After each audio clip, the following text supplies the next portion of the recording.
right now my time is split roughly evenly between Tesla and SpaceX. Listen, you gotta speak whatever you say with conviction. You know, I'm speaking exactly like how I spoke when I was broke, how I speak on an everyday basis, how we all speak. Right. Anything in life that you put your mind to, you can do, right? That's probably my core skill. So use that ability to maybe change the world.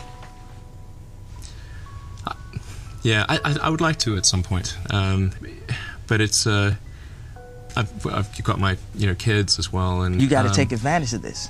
The world is your oyster. Sure, I'm just a genius in training.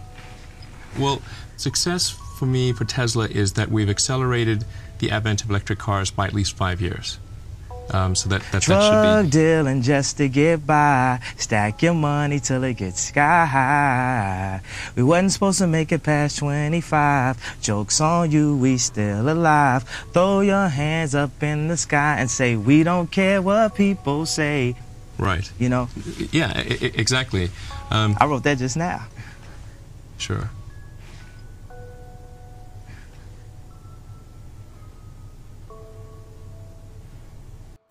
This is for entertainment purposes only. So it looks like Elon Musk calling Malema an international criminal is exactly what Africa needed to unite, family. Malema is trending in Kenya. I think he's trending across Africa because he didn't take it lying down either. He responded harshly. And please go look for that conversation. Called Elon Musk all kinds of things, which seem kind of accurate if you want to ask me. But this confirms what I've been telling you, family. Africa needs to stand up for itself or perish. That's the new reality of Trump and Elon. They're going to try and put their white supremacist or white imperialist fingers in everything. And if guys don't have a backbone, we're shall make me over-explain myself. I will sing this song as in when I feel like. It's not my song, it's a struggle song. I saw some McG wannabe, one of these podcast people who failed with a very low followers, for so his relatives only that are following him. He says, I must educate Elon Musk. What is that? No, the one of Twitter. Elon Musk. I must educate Elon Musk. Why must I educate Elon Musk? He looks like an illiterate. The only thing that protects him is his white skin. Elon Musk wants to learn about this song. The records are there in court. Let him go and read the judgment. Let him go and listen to my arguments in court. I argued successfully and paralyzed the grandchild of Oppenheimer and said to him, if I were AfriForum, I was going to fire you from this case. When they did an appeal, they fired him.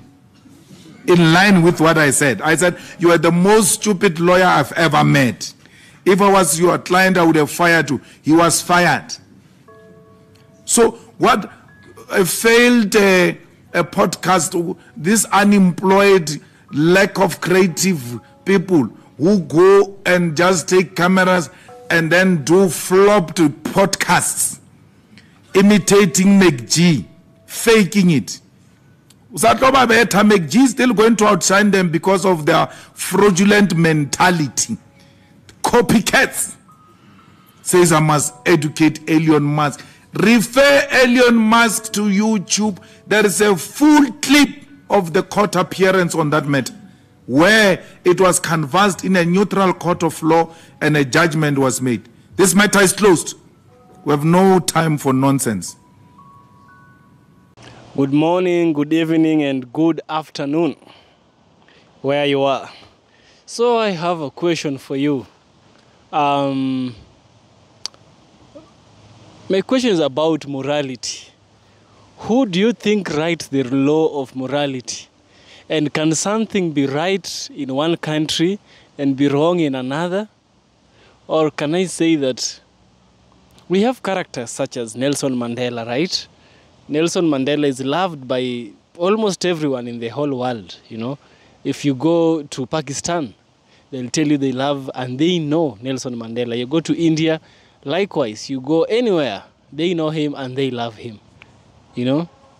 But for instance, you yourself, there are very many different versions of you in other people's minds, and you'll be surprised by the numbers.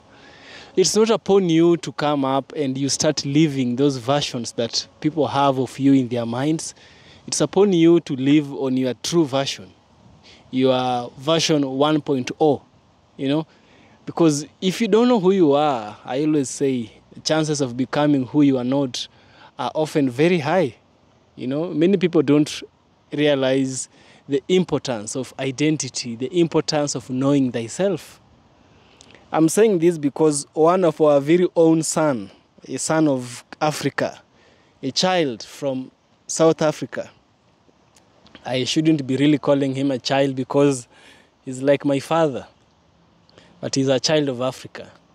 Julius Malema is the man I'm speaking of. He has often faced a lot of banishment from white community in South Africa and outside South Africa, you know. And lately he has even caught the attention of a very powerful white man, the richest man in the world, let me put it point blank, Elon Musk. You know, Elon Musk has, he was born in South Africa, so he's a South African living in the United States of America.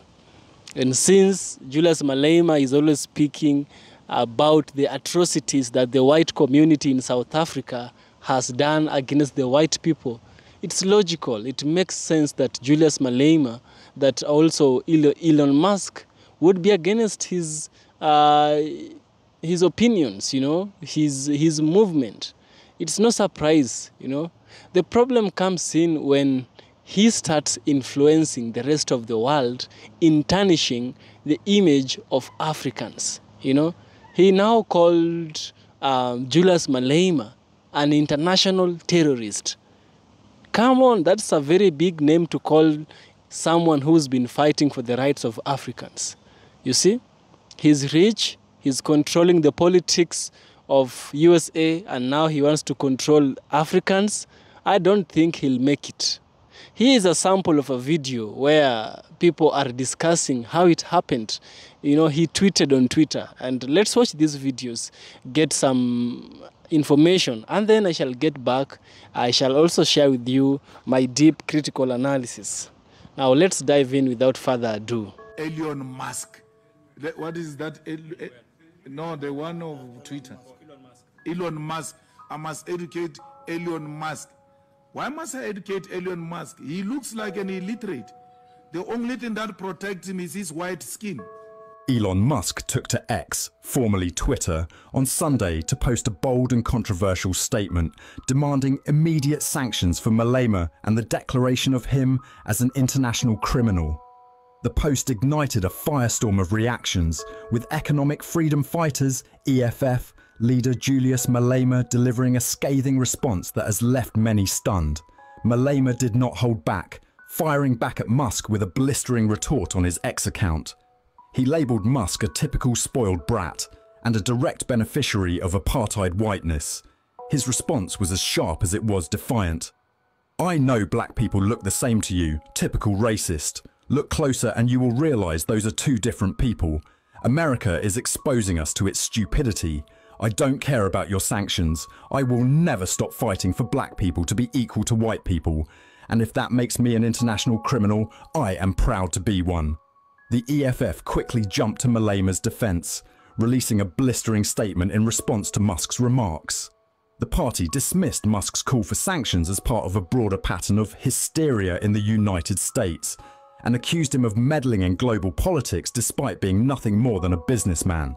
Musk, the owner of X, Tesla, SpaceX and Starlink, has been described by the EFF as a global billionaire maniac who believes he has the right to dictate the political affairs of sovereign nations. The party accused him of using his grotesque wealth to push a capitalist agenda and undermine African leadership.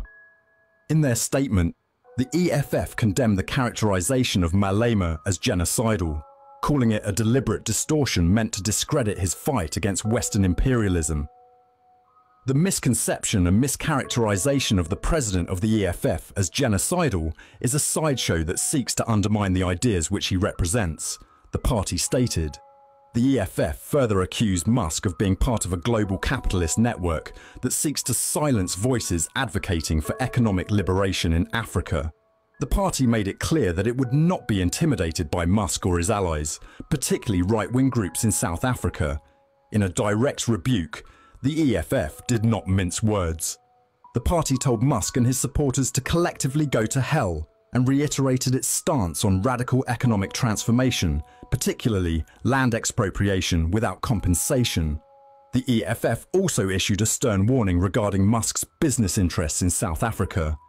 The party vowed that Musk's Starlink would never operate in the country unless it complied with local laws requiring at least 30% local ownership.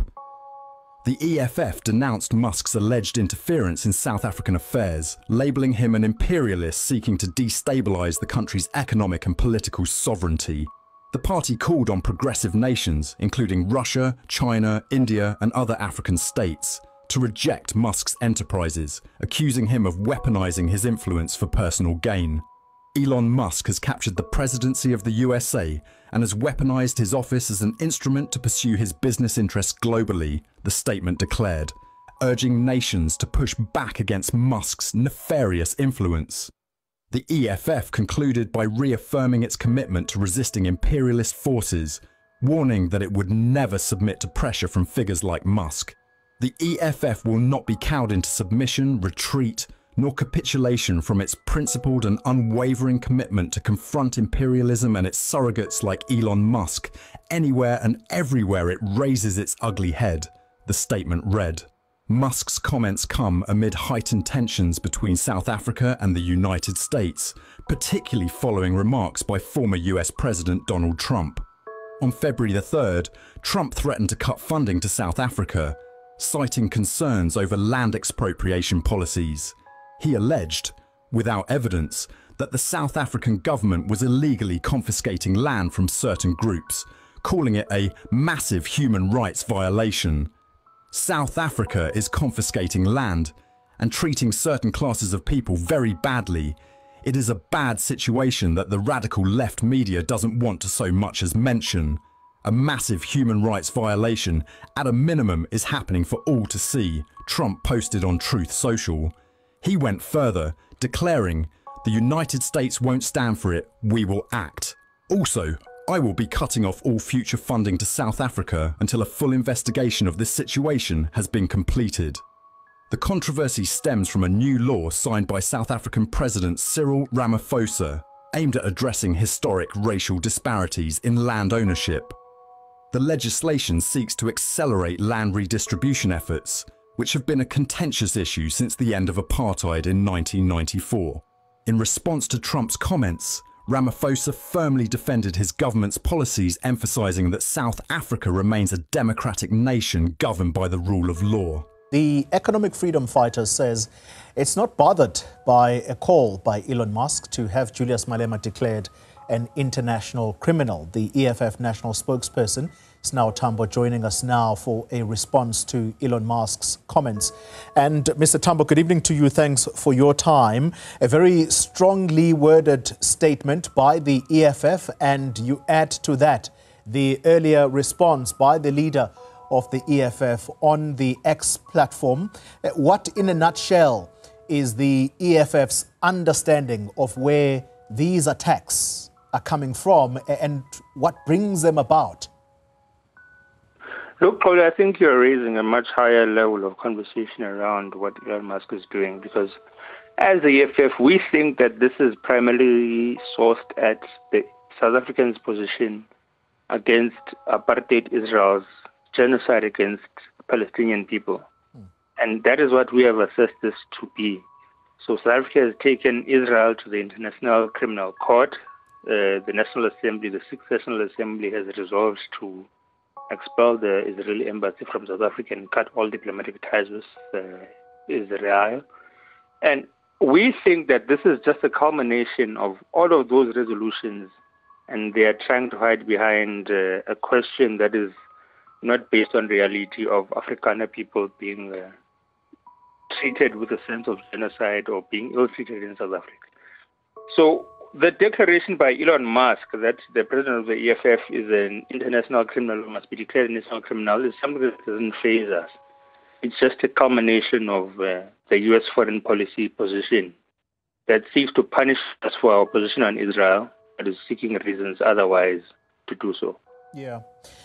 The EFF leader, would he have any interest to visit the United States of America? And I'm raising that on the basis of this sanction.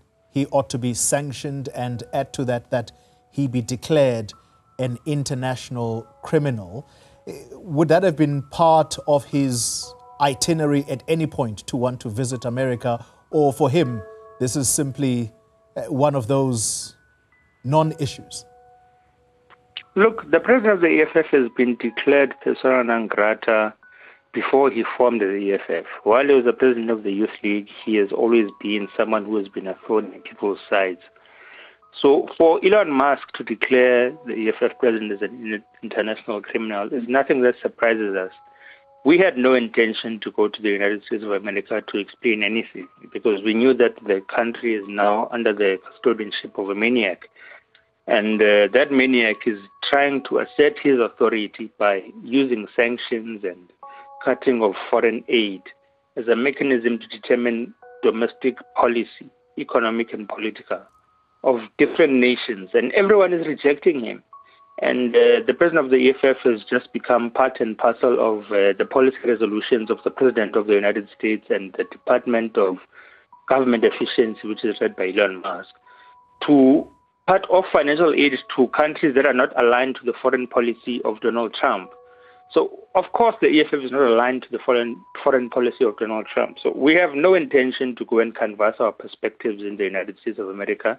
If we are barred from the United States of America, it's welcome, because it reaffirms us as people who are diametrically opposed to what Donald Trump represents, and we're not ashamed of that. There is a view that perhaps it would serve no purpose at all to go toe-to-toe with an administration that seems unreasonable, and add to that, perhaps even lacks interest to interrogate South Africa's policy positions, if indeed the American administration were that interested in the formulation of our laws. Does the EFF intend continuing this tit for tat, even on social media, or is this perhaps the end of it, or is it something that you would want to see prolonged? Look, Paul, I don't think the EFF is involved in a tit-for-tat with the United States of America. We don't have the grounding to do so, by the way. We're an opposition party in South Africa, so we don't have the standing to go with a tit-for-tat for the United States of America.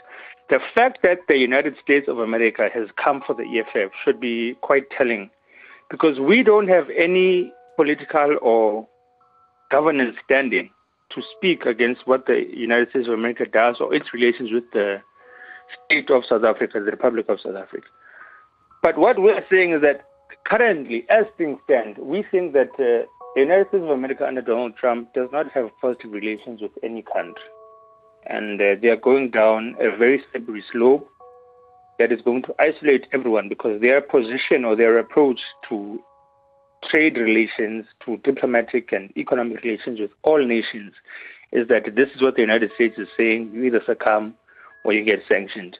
And it's not going to be sustainable for them, which is why the EFF has been calling for intensified trade relations with China, with India, and with all BRICS nations, because the United States of America seems to be trying to assert its dominance on the world, and everyone must be able to decide upon themselves that we need to build trade relations with people who are not going to use foreign policy to make us succumb to what they want to happen in the entire world. So the EFF has happened to be a victim or a highlight of Donald Trump's irresponsible foreign policy, And I think Cyril Ramaphosa must be able to appreciate the fact that it doesn't need to be EFF, he doesn't need to align with the EFF, but he has to appreciate the fact that the United States of America is not engaged in proper diplomatic relations with nations it should be relating with. They are engaged in bullying, and he mentioned that in his State of the Nation address, and we hope that he'll be able to follow through because there's consequences to it. Yeah. Finally, locally, the popular view is that these are the fruits of disinformation, misinformation by groups like AfriForum, and they came out on Saturday to say that they appreciate the attention that they are getting from the United States, and that, if anything, they would urge Trump to help them in their own home. What would your advice be to groupings like the AfriForum that seem to be egging on this kind of sanction environment? Look, I don't think any of us should have any advice for AfriForum. They've identified themselves as people who are not part and parcel of a nation-building project. So the AfriForum is determined to establish a nation-state of Afrikaner people separate from the democratic project that has been established since 1994 in South Africa. And this has been a reaffirmation of the fact that they are not part and parcel of building unity in South Africa, because they are the ones who reach out to the United States of America when we are approaching legislation that seeks to redistribute land equitably. They are the ones who approach the United States of America when we speak about nationalization of banks. They're the ones who approach the United States of America when we speak about free education. So you can see that these are people who don't identify with the values of South Africa. So we should not be preoccupied with people of that nature. We should proceed with what we're doing. And if they want to mobilize the right-wing forces to oppose progressive legislation in South Africa, they must be isolated in that nature. As I let you go, the context of the video that has now been circulating, which Elon Musk commented on and subsequently calling for Mr. Malema to be declared an international criminal. What would have been the context of that language from the EFF leader at the time? Look, the president of the EFF has constantly, and I think, Koli, what we must also look at is that we've been to court about it. Like we've been to the Equality Court on the same question of why do we sing kill the boer, kill the farmer, or also why do we call for the expropriation of land without compensation? And anyone who misinterprets that outside of the court determination of the Equality Court, outside of the explanation by the president of the EFF, is really being disingenuous, because we are saying that land currently in South Africa, 79% of it is controlled by a white minority. The economy, in terms of means of production, in terms of people who are producing farming, in terms of people who are producing farming produce, in terms of people who are controlling banking, in terms of people who are controlling mining, are a white minority in South Africa. And anyone who disputes that fact is being extremely disingenuous in terms of what trade and economic relations are happening in South Africa. So if anyone wants to sanction Julius Malema based on his assessment of inequality in South Africa, they're being very, very dishonest. And those people who are interacting with the United States of America and any trade partners who don't tell the truth about the economic relations in South Africa are going to misrepresent us and are going to invite sanctions, whereas we are speaking the truth as the EFF. So the president of the EFF is currently the leader, not only in South Africa, but in the continent, of how the conditions of African people are in the continent. And anyone who disputes it must come with facts, not sanctions. I'm going to be specific. In the video, Mr. Malema talks about cutting the throat of whiteness. Now, in order for that to be understood in its right context, what was the context in which Malema said those words?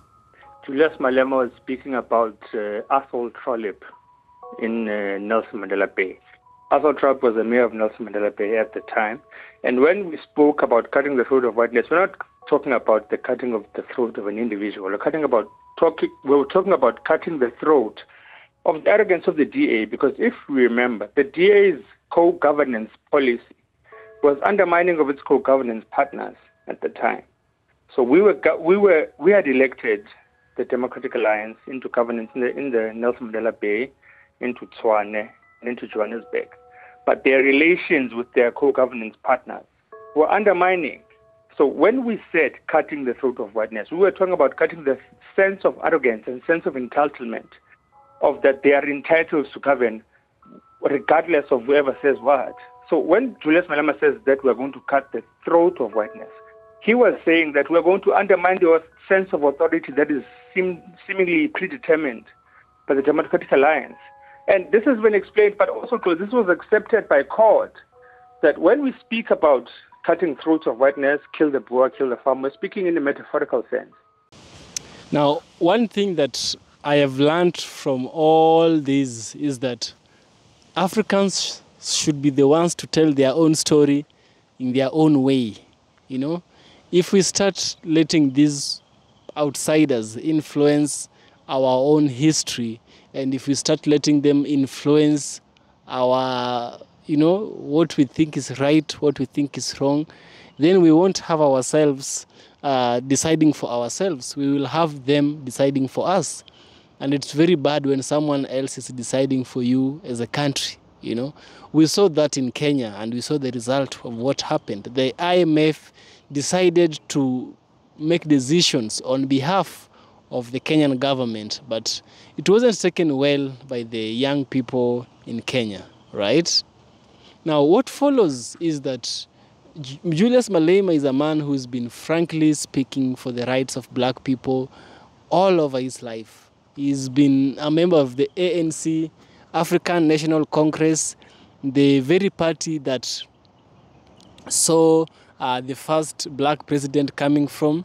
Nelson Mandela was a member of ANC when he became the president. So Julius Malema also was a member of this.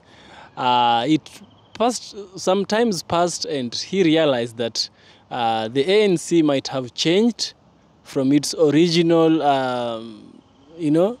it's called propaganda or what? Propositions, something like that. Their own motto. Let's say their motto was free black people. Now they are not saying free black people, they are saying free people. They are removing the word black.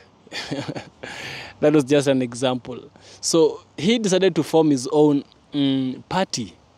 He called it the EFF, the Economic Freedom Fighters, because he looked around and he saw that there was economic imbalance in South Africa, So he sat back and he formed the EFF.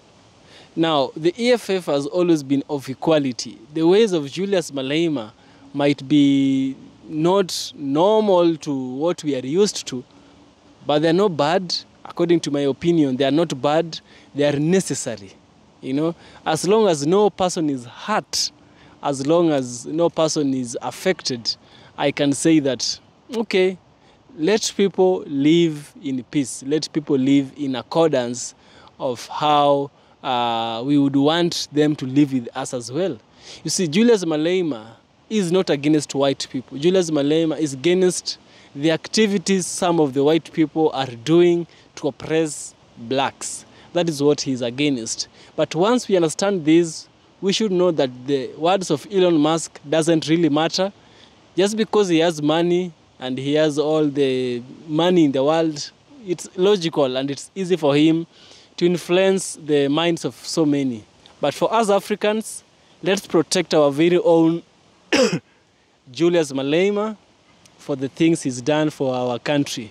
And I believe that as a country of Kenya, as the continent of Africa, as the country of South Africa, we are all in support for our very own Julius Malema. I individually, I support him in the fighting for black people, not against white people. He's not fighting against white people. He's only fighting for the black people's economic freedom. I've done some videos explaining why he does this, the apartheid, the grabbing of land, the settler movements, the shooting of black people. I've done this in the previous videos, and now this was just a reminder that you as an African should stick to your own self. Don't let other people decide for you, or don't let other people's influences decide on how you see your fellow African. Just because Elon Musk has said Malema is bad, should we now hate Malema? It's upon you to think about it, but I've given you a pathway. Now, these EFK original documentaries, if you like what I do, you know what to do. Subscribe to the channel and see you in the next one.